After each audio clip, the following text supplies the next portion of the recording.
Sometime later, Shi Yang found himself at the heart of the city's late-night black market, ready to procure the weapons he needed.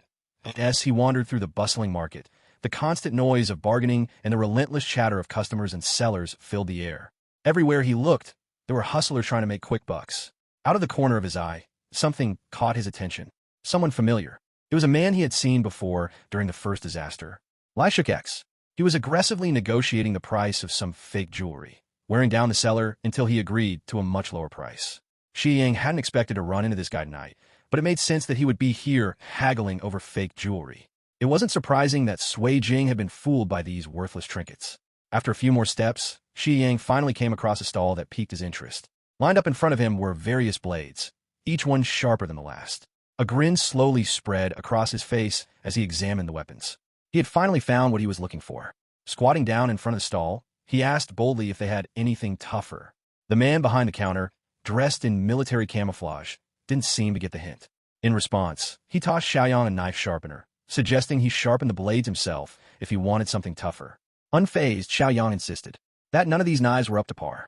He needed something stronger. Realizing the implication, the vendor's demeanor shifted, his tone turning serious as he asked if Xiaoyang was looking for trouble. Just then, the sound of a phone notification interrupted the tension. Xiaoyang had just transferred 200,000 yuan to the seller's account. Holding up the receipt, he made it clear he was serious. The seller's attitude flipped instantly, as he acknowledged the transfer and reassured Shi Yang that he was indeed a serious buyer. The seller quickly called one of his men to watch over the stall, while he took Xiang to a more private location for the transaction. They entered an innocuous building nearby, where the seller started pitching some homemade guns. They were small, intended for target practice, priced at 2,000 with cheap ammo. Xiang turned him down immediately, which seemed to ignite a competitive spark in the seller. He then showed off some replica revolvers modeled after military handguns. For 5,000, Shi Yang could get a 9mm gun with bullets costing 5 each. Though Xiaoyang found the offer acceptable, he had already prepaid 200,000, so these options didn't interest him much. Curious about the prepayment, the seller asked what it meant. Xiaoyang explained that the earlier transfer was just a 10% deposit for a larger order worth 2 million. The seller, now a bit wary, questioned the young man's background.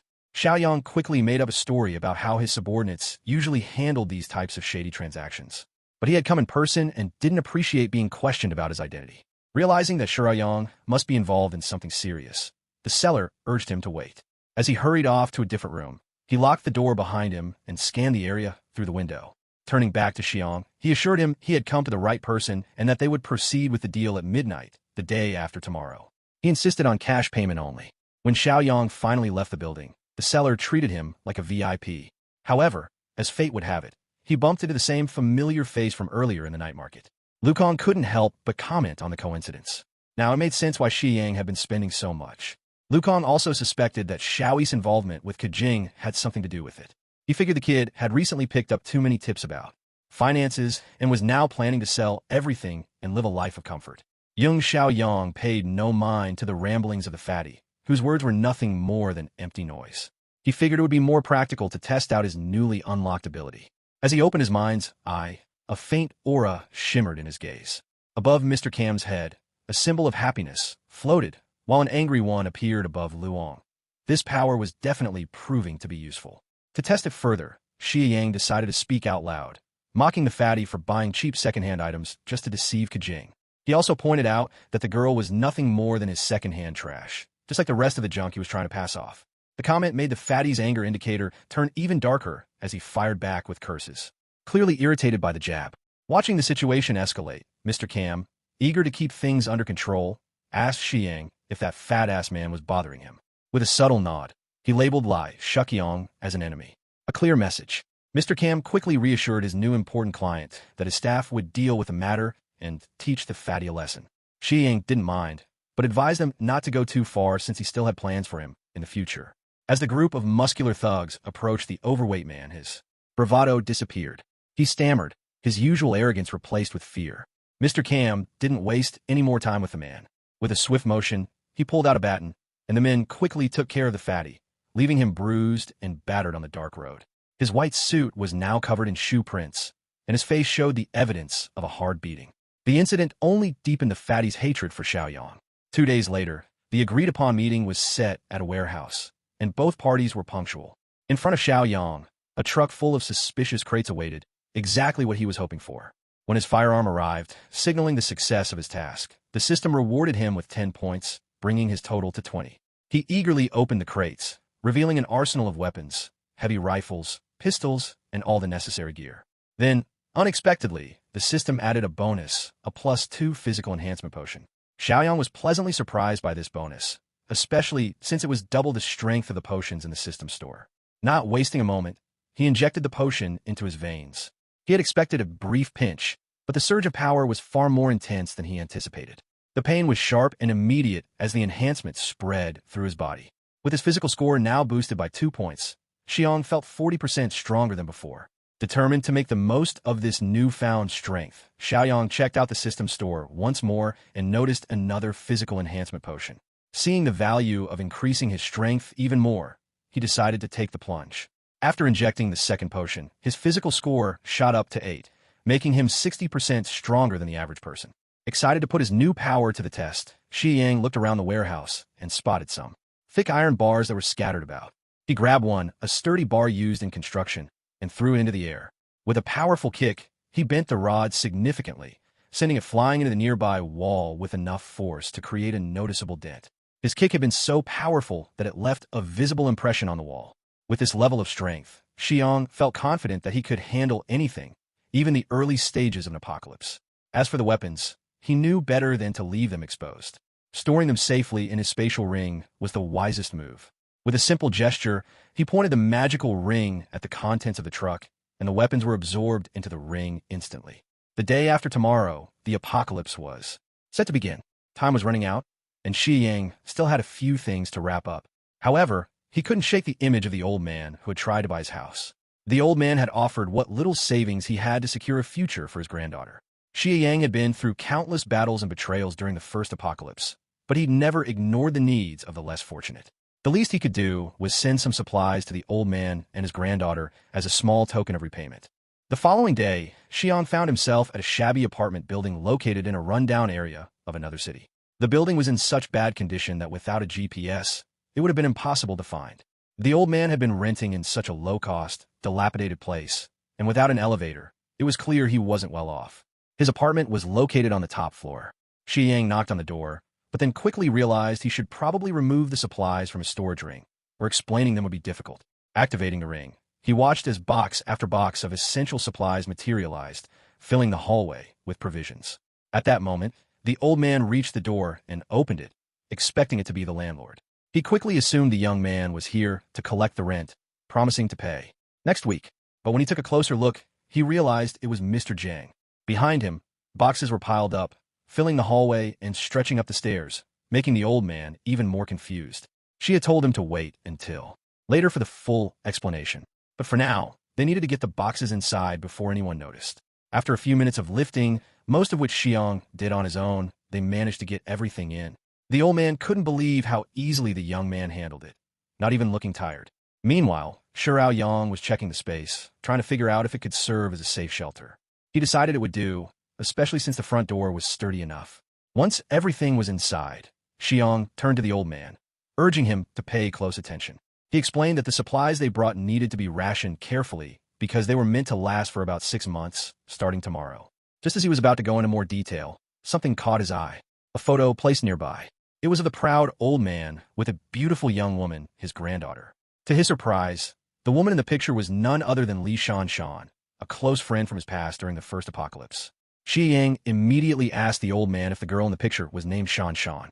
This puzzled the old man further as he hadn't mentioned her name to the young man before. Shi Yang's expression grew serious, and he quickly asked where Shanshan was now. The old man explained that she was still at school while they were finishing up the house paperwork. Shi Yang remembered how Shanshan had once regretted dragging her grandfather into the chaos during the early days of the first apocalypse. He recalled how her grandfather had risked everything to save her. In that doomed timeline, the old man had fought his way through a zombie-infested school to save Shanshan, only to die in the process. As someone who had been close to the old man in his past life, Shi Yang promised himself he wouldn't let that happen again. Turning to the old man, he declared that the house was no longer for sale. The old man panicked, thinking Mr. Jiang was backing out of the deal. But Xiaoyang gave him a chilling piece of news. The world would soon descend into chaos, and the house along with Shan Shan's school wouldn't matter. The only thing that mattered now was getting Shan Shan to safety. This sudden declaration only confused the old man further. Xi Yang realized he couldn't explain everything in detail right now. So, he decided to simplify things. He urged the old man to imagine the horrors of a famine. While it sounded terrifying, the old man couldn't grasp how this applied to their situation. Seeing that words weren't enough, Xi Yang decided to show him instead. With a simple gesture, he made all the supply boxes disappear, sucked into a storage ring in an instant. The room, once crowded with boxes, was now completely empty. The old man stared dumbfounded. Xi Yang calmly explained that he had special powers and could see the future. If the old man wanted to survive and save Shan Shan, he needed to listen carefully and follow his lead. Their next task was to get Shan Shan out of her school. As they drove there at full speed, the old man was still trying to process everything. His mouth opened in disbelief. Xiaoyang drove like a man on a mission, ignoring all traffic rules in his haste to get there. When they arrived, they found Shan Shan surrounded by a group of students near one of the school buildings. She was being bullied by a couple of jealous girls. One slapped her across the face, while another kicked her in the stomach for daring to speak out. The situation was escalating, but the old man was too focused on reaching his granddaughter to notice the growing tension. As he ran toward Shan Shan, the bullies shifted their attention to him. He yelled at them to stop hurting his granddaughter, but their attitude only grew more aggressive. A group of thugs stood in his way, showing their weapons and telling him to back off and let the girls handle things. Without hesitation, the old man charged forward, yelling at the young men for being heartless bullies. One of the thugs raised a steel bat and aimed it at the old man's head. It would have been a serious blow if it hit, but Xi Yang reacted quickly, stepping in to stop the attack. He glanced at the thug with disdain, realizing that the younger generation still had a lot to learn about bullying. The other two thugs thought Xi Yang was Shan Shan's older brother and tried to threaten him, but Xiaoyang was ready. With a swift movement, he delivered a powerful kick to one of the thugs, knocking the wind out of him. The thug was sent flying through the air as though he had been shot out of a cannon. Watching his comrade get tossed around like that, the remaining two thugs hesitated. Xi Yang clearly knew his way around a fight. Maybe if they teamed up, they could land a blow, but judging by the cold, calculating look in his eyes, it seemed unlikely. One thug approached from the front, armed with a knife, while the other snuck up from behind with a bat. It wasn't the most brilliant plan, but it was all they had. The first move came from the one with the bat, swinging it wildly. Xi Yang, sensing the attack, easily dodged by ducking low. His enhanced body was already proving its worth. Thanks to the potions he'd taken to boost his physical abilities, his reflexes were on another level. He grabbed the thug by the collar, and with a swift motion, he slammed the thug into the ground, the impact knocking him out cold. Seeing his partner go down, the remaining thug rushed at Xiaoyang, knife in hand. Xi Yang didn't even flinch as he deflected the weapon, locking eyes with a blonde thug in a chilling stare. With no hesitation, Xi Yang prepared for another strike, kicking the thug on the side of his leg. The power behind the kick was enough to send him crumpling to the ground. In mere moments, the two wannabe tough guys were out of the picture. Now, Xi Yang's focus shifted to the assaulted Shan Shan for no reason. After surviving the brutal first apocalypse, Xi Yang had adopted a mantra of equal rights, equal fights, so without warning, he slapped one of the girl across the face. The slap was forceful, sending a shiver through her and leaving her cheek red and stinging. As for the other who had been pulling Shan Shan's hair, Xiaoyang decided she needed a taste of her own medicine. He didn't release his grip, no matter how much she begged. With a fierce glare, he drew the knife from the fallen thug and pressed it to her neck. Terrified, the girl's eyes widened with fear, and the next sound that rang out was a sharp slash followed by a gut-wrenching scream. Xiaoyang didn't even flinch.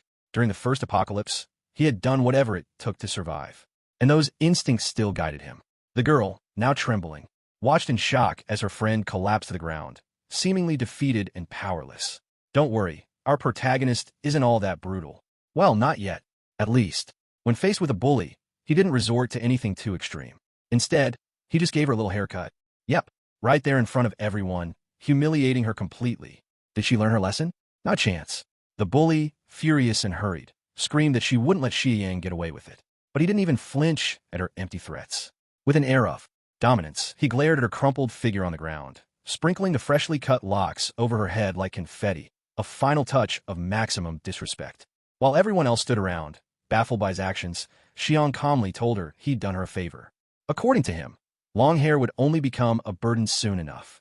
The crowd didn't get it, but he seemed to know exactly what he was talking about. Shifting his focus to Shan Shan, Xi Yang told her to get with them immediately. Inside the car, Grandpa Li told Shan Shan that she is not going back to school anymore. The old man had a wild look in his eyes as he explained his reasoning. A massive famine is coming and survival has to be our top priority. Shan Shan understandably thought her grandpa had lost it. She was convinced he'd fallen for some scam call or hoax. As they bickered in the back seat, Xiao Yang just watched, amused but relieved to see Shan Shan safe. Finally, though, he spoke up, revealing the real reason for the urgency. The famine story was a lie. He made it up to simplify things for the old man. What was really coming was something much worse, something catastrophic.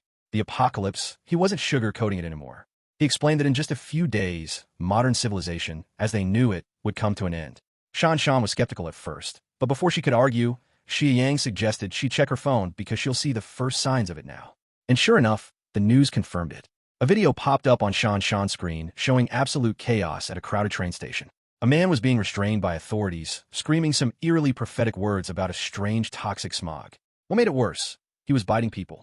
Some thought it was rabies, but his lucidity suggested otherwise.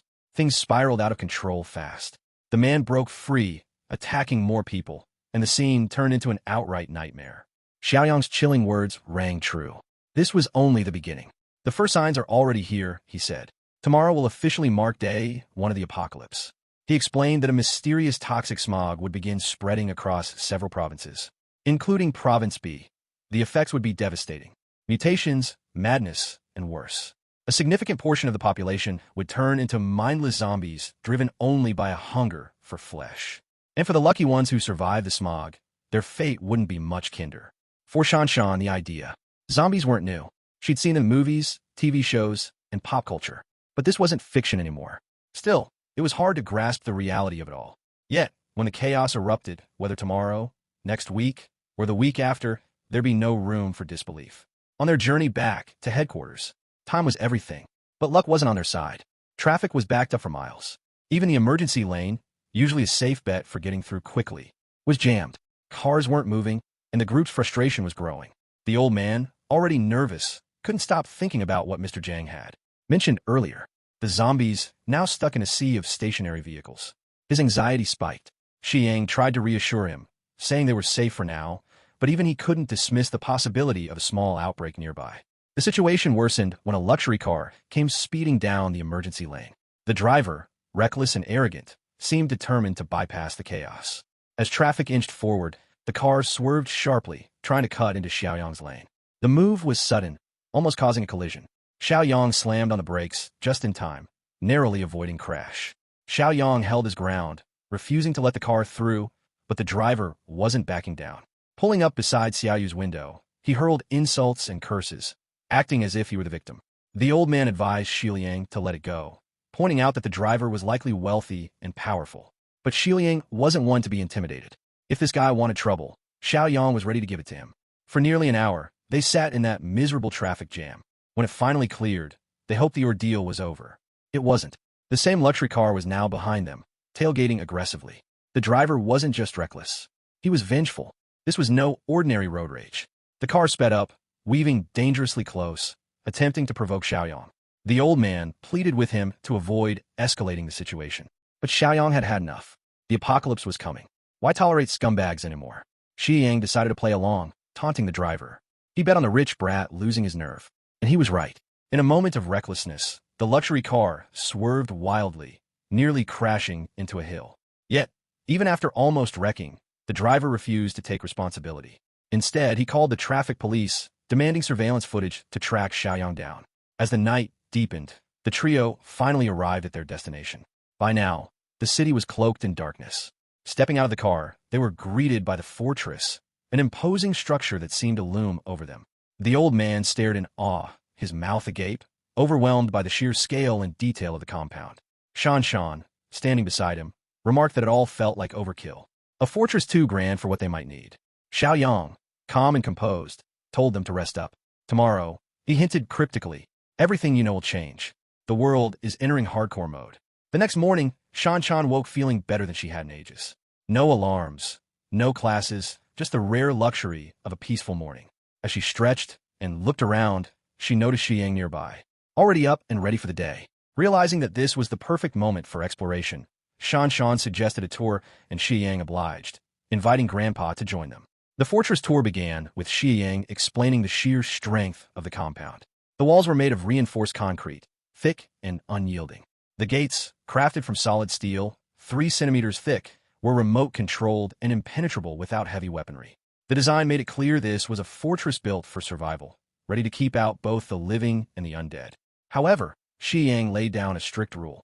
No one else under any circumstances could enter the fortress without his explicit permission. This didn't sit well with Shan Shan. She couldn't help but question the morality of leaving other survivors outside vulnerable to the undead. But Xi Yang didn't argue. Instead, he led them to a different section of the compound, a fenced area with scattered shipping containers. This, Xiang explained, was a buffer zone. If survivors managed to find their way here, they could use this area as a temporary shelter. However, access to the main fortress remained strictly off-limits without his approval. In the chaos of the apocalypse, human nature would become unpredictable, and the risks of betrayal or exploitation were too high. Even the old man, initially skeptical, nodded in agreement as the harsh truth sank in. Next, Xi Yang led them to the food storage facility. When they entered, they were greeted by rows upon rows of supplies, stacked high and organized meticulously. It was an overwhelming sight, more provisions than they could have imagined. Xi Yang took a moment to activate his mind's eye ability, scanning the room to check their hostility status. To his relief, both Grandpa and Shan displayed happy, trusting expressions, a clear indication that they could be relied upon. As the tour continued, Xi Yang revealed the fortress's weapons cache.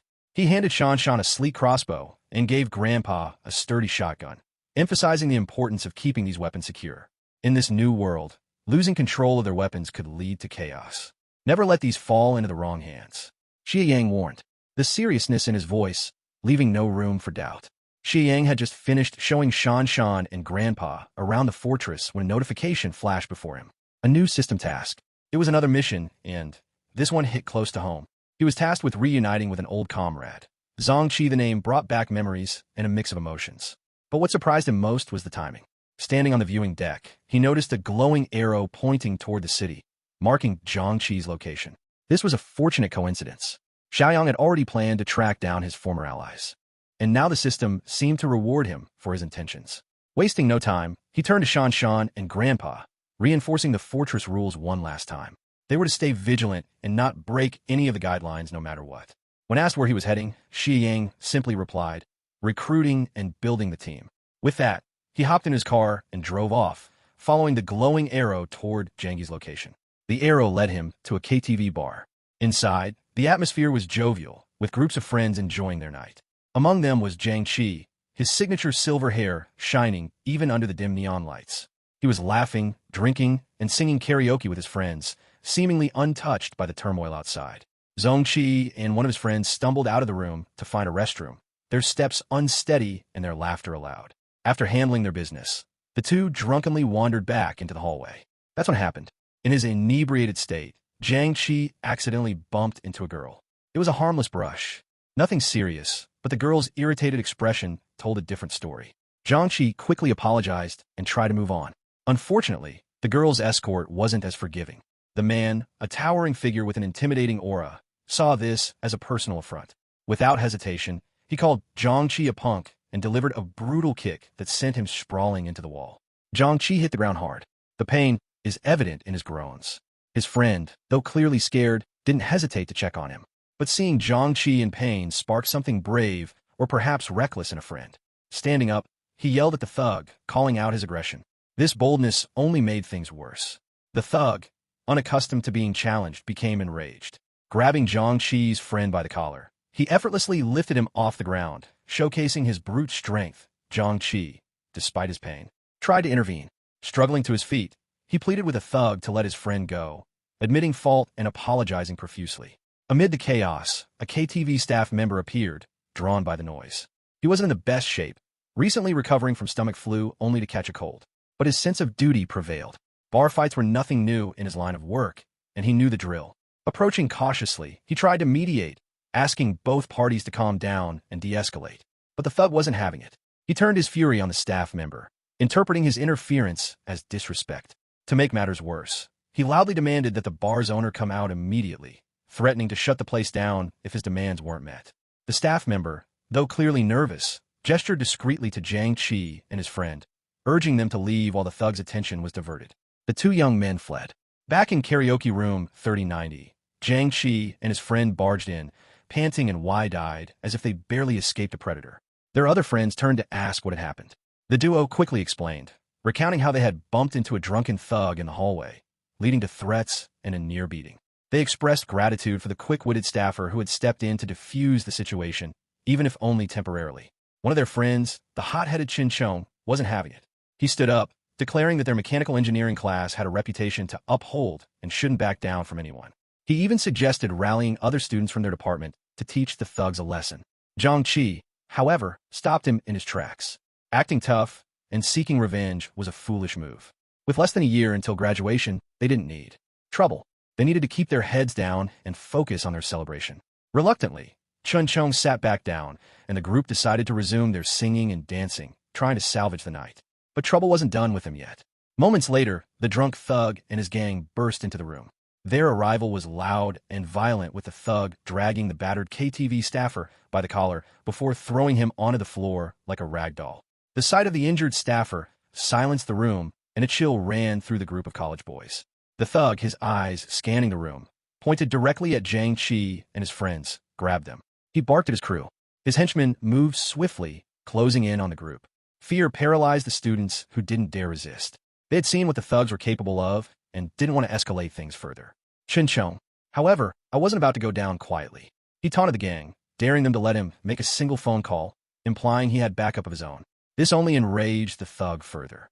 Grabbing a full whiskey bottle, the thug smashed it against Chun Chong's head. The impact was brutal, sending a mix of blood and whiskey streaming down Chun Chong's face as he collapsed to the floor. Jiang Qi watched in horror, his mind racing. Outside the KTV bar, help was arriving, but he didn't know it yet. Xiaoyang had just pulled up, stepping out of his car with a calm smile. The glowing system notification had guided him here, and the sight of the lively. The bar amused him. A KTV bar was exactly the kind of place he expected college-aged Jiang Qi to frequent. Inside, chaos continued. Chun Chong, despite his injuries, showed remarkable resilience. Grabbing a nearby metal ashtray, he tried to fight back. His guts impressed even the thugs, but his defiance irritated them more. The gang quickly subdued him, and the head thug delivered another savage blow with a fresh bottle.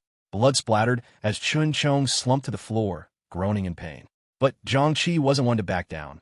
Ignoring the armed thug surrounding them, he charged at the head thug, determined to stand up for his friend. Glasses, the ever-loyal companion, joined in to support him. Their bravery was admirable, but the odds were overwhelming. 2 college students against a gang of thugs was a recipe for disaster. The remaining friend in the group, the cowardly dude, was trembling in fear, unwilling to join the fray. Amidst the chaos, something even more terrifying began to unfold. The injured KTV staff member, lying in a heap on the floor, suddenly began to stir. His movements were jerky and unnatural, his groans becoming guttural snarls. His skin padded and his veins darkened. A horrifying transformation was taking place. In mere moments, he became a rabid zombie. With terrifying speed, he lunged at the nearest thug, sinking his teeth into the man's back like a predator attacking its prey. The bitten thug yelled in shock and pain, trying to shake the zombie off. At first, he thought it was just some deranged dog-like behavior. But the creature's bite was unrelenting, and its strength was unnatural. Another thug rushed to pull the zombie off his friend, but the creature was too strong. In a swift motion, it let go of its first victim and latched onto the second thug's arm, biting down with alarming ferocity. The room erupted into screams as panic spread among the gangsters and students alike. Meanwhile, Jiang Qi and Glasses tried to hold their ground. Even as fear gripped their classmates, the cowardly friend was now trembling uncontrollably, nearly fainting from terror. The situation looked bleak. The zombie's attacks were relentless, and its enhanced physical strength made it nearly impossible to overpower. If this continued, everyone in the room was at risk of falling victim to the infected staffer. At that moment, Yung Xiaoyong had arrived. Without hesitation, he grabbed the rabid zombie by the back of its neck and effortlessly lifted it off the ground with a single arm. The sheer strength he displayed stunned everyone in the room. Xiaoyong carried the struggling zombie to the nearest glass wall and smashed it into the pane, shattering it completely. Glass shards rained down as the zombie slumped, momentarily dazed from the impact. Xi Yang turned back to the room, his voice cutting through the chaos like a blade. Everyone stopped. The thugs, the students, and even the terrified Jangi froze. Shioi's cold demeanor and the ease with which he had handled the raid, Zombie commanded instant respect and fear. The thugs, who had struggled with the creature in pairs, realized this newcomer was no ordinary man. However, the head thug wasn't ready to back down. Misreading the situation, he directed his anger toward Xiaoyang. Still thinking he was the top dog. Ignoring the thug entirely, Xiang turned to Jiang Qi. "Were you bitten?" Jiang Qi, still reeling from the chaos, stammered, said he wasn't bitten. Without wasting time on further explanations, Xiaoyang simply ordered Jiang Qi to follow him. For some reason, Jiang Qi couldn't quite explain. He felt an unshakable compulsion to comply. However, as he moved to follow, the head thugs stepped in his way, still clinging to the delusion that he was in control. Before another fight could erupt, one of the bitten gangsters began coughing violently. His voice was, and he groaned about a splitting headache and dizziness. Shi Yang's sharp eyes scanned him, catching the unmistakable early signs of mutation. The thug exhibited every classic symptom: relentless coughing, extreme dizziness, and that ominous bite wound festering on his shoulder. Even the thug's offhand comment about having a runny nose earlier in the day confirmed Xiao Yangyang's suspicions. "Yep, he's bitten," Xiang muttered to himself, watching as the rot visibly spread from the infected wound. The proximity of the bite to the nervous system was accelerating the process. The man didn't have much time left before he turned into a full-blown zombie. They couldn't afford to deal with 2 raid zombies in such a confined space. Still holding the first rabid zombie by the neck with one hand, Shi Yang made his move. He began dragging the thrashing creature across the room, his strength leaving everyone dumbfounded. Xiaoyang hauled the zombie to the restroom door. He yanked it open, shoved the undead creature inside, and slammed the sliding door shut in one fluid motion. The rabid zombie immediately started pounding on the door, snarling and clawing with feral rage. The sound sent shivers through the room. Everyone stared at Shi Yang, their faces a mix of shock and confusion. What kind of person could casually wrangle a zombie like that? Shi Yang dusted off his hands, his expression darkening. The immediate threat was contained, but his focus now shifted back to the living threats in the room. His gaze locked onto Zhang Qi, who was still frozen in disbelief. Shi Yang then asked him, "Which one of these thugs do I need to deal with first?" Zhang Qi blinked, his brain struggling to catch up. The question confused him even more. Who was this guy? Why was he so protective of him? They didn't even know each other. Meanwhile, the head thug, his pride now in tatters, decided he'd had enough. "You're dead, punk," he roared, charging at Xiaoyang with a wild swing. Xiaoyang didn't even flinch. His expression was one of pure boredom, as if he were dealing with a pesky mosquito. Before the thug's fist could connect, Shi Yang moved like lightning, grabbing the man's face with one hand. His fingers dug into the thug's skin as he pushed forward, smashing him face first into the glass table in the center of the room. The table shattered with a deafening crash, sending shards flying everywhere. One of the other bitten gangsters, his face pale and sweaty, staggered forward in a fit of rage. Xiaoyang adjusted his stance, his movements calm and precise. In one swift motion, he delivered a sharp blow to the man's windpipe. The thug collapsed instantly, his breath choking out as he fell flat on his back. As his comrades rushed to his side, panic set in. The thug started convulsing violently, foam spilling from his mouth as his body jerked uncontrollably. His eyes rolled back, and his skin began to turn an eerie gray. The infection had reached its final stage. The man was turning right before their eyes, and there was nothing they could do to stop it. Shi Yang stepped forward, flexing his fists. "Does anyone else want to test their luck?" he asked, his voice calm, yet menacing. Turning to Zhang Qi, Xiaoliang gave a firm command. "Take your friends and get out of here now." Zhang Yi didn't hesitate. He and his classmates helped the injured Chun Chong to his feet, lending their shoulders to support him. Together, they stumbled out of the room as fast as they could, grateful to escape the nightmare. The gangsters, now desperate to retreat, tried to follow suit. They carried their wounded comrades, who were showing increasingly alarming symptoms of infection. But as they reached the door, Xiaoyang blocked their path. "You're not going anywhere," he said coldly, his presence towering over them like a storm cloud. The head thug, still nursing his injuries, tried one last act of defiance. "You think you can stop us?" he spat, his voice shaky yet defiant. The gangsters cowered under his gaze, their drunken bravado long gone. For the first time in their lives, they realized they weren't the top dogs they thought they were. Xiaoyang didn't bother responding. He shoved the thug back effortlessly, sending him sprawling to the ground once again, and the closing door shut. The gangster's bruised ego couldn't take it. He scrambled up and started pounding on the door as Xiaoyang stepped outside, slamming it shut behind him. The head thug screamed, banging on the locked door in a blind rage, but his tirade was cut short by a guttural growl behind him. One of his bitten men had succumbed to the infection. The thug turned just in time to see the bloodshot, crimson eyes of his now rayed friend lunging at him with terrifying speed. The room erupted into chaos as the other gangsters tried to fight off their former friend, but it was too late. The infection spread quickly, and soon the room devolved into carnage. Outside, Xiaoyang stood silently, holding the door handle firmly to keep anyone from escaping. Muffled screams and the sound of tearing flesh echoed from the other side, sending chills down the spine of anyone who could hear. A hesitant KTV employee approached him, curiosity mixed with fear, asking what's going on in there. Xiang didn't waste time. Get the keys and lock this door now. Don't let anyone in or out. Call the police and paramedics. Tell them it's a rabies flu outbreak. The employees stared at him, frozen in shock, but Xiang told him to move. Now, the urgency snapped the worker out of his daze. He ran to grab the keys, returning to lock the doors securely from the outside. The eerie, inhuman noises coming from the room made the employees shiver. One of them, too, curious for their own good, hurried to the security room to check the live footage inside the room. What they saw made their blood run cold. The screen showed a grotesque scene of rabid figures feasting on their dead comrades. Blood splattered the walls, and the head thug's girlfriend, previously full of life, was now being torn apart by the monsters. Her lifeless eyes stared blankly as the infected devoured her. The security team immediately called the authorities, their hands trembling as they reported the horrors unfolding in their establishment. Meanwhile, Xiang led Zhangqi and his friends out of the building. "This area isn't safe anymore," Xiang said, his tone firm. "You need to leave now." Still shaken, the college boys didn't argue. They followed him to his car, helping the injured Chun Chong inside. As Xiaoyang drove them away, Zhang Qi finally broke the silence. "Thanks for helping us back there," he said hesitantly. "But who are you? Why did you step in?" Shirao Yang glanced at him, said, "I was hired to protect you by someone who wants to stay anonymous."